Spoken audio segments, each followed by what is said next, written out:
आणि आता पाहणार आहोत विधानसभेच्या तयारी संदर्भातल्या टॉप 9 घडामोडी। मनोज जरांगेंचा दृष्टिकोन आणि माझं उद्दिष्ट एकच, संभाजीराजे छत्रपती यांचं सूचक वक्तव्य।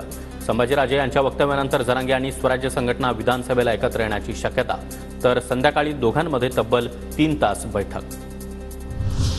महाविकास आघाडीच्या प्रमुख नेत्यांचा 16 ऑगस्टला मुंबईमध्ये मेळावा। षण्मुखानंद सभागृहातल्या मेळाव्यामध्ये विधानसभा निवडणुकीच्या प्रचाराचा नारळ फोडणार। विधानसभेसाठी महायुतीचं घोषवाक्य निश्चित, एकजूट महाराष्ट्रासाठी अभियान, विकासासाठी आणि कल्याणासाठी हे घोषवाक्य घेऊन महायुती राज्यभर प्रचार करणार। ठाण्यातील महायुतीच्या मेळाव्यामध्ये प्रसाद लाड यांची घोषणा।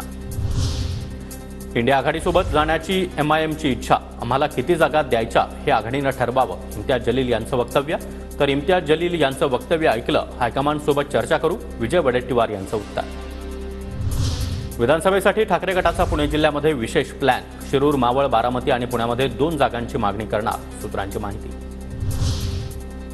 काँग्रेसचे आमदार हिरामण खोतकर आणि जितेश अंतापूरकर यांनी घेतली मुख्यमंत्री एकनाथ शिंदे यांची भेट।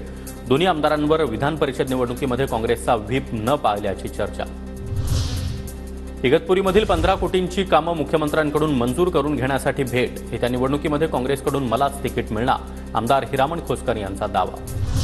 ज्या ठिकाणी जो पक्ष निवडून येऊ शकतो ती जागा त्या पक्षाला देणार, जागा वाटप करताना वाद होऊ देणार नाही, महायुतीच्या जागा वाटपाबाबत मंत्री उदय सामंत यांची प्रतिक्रिया।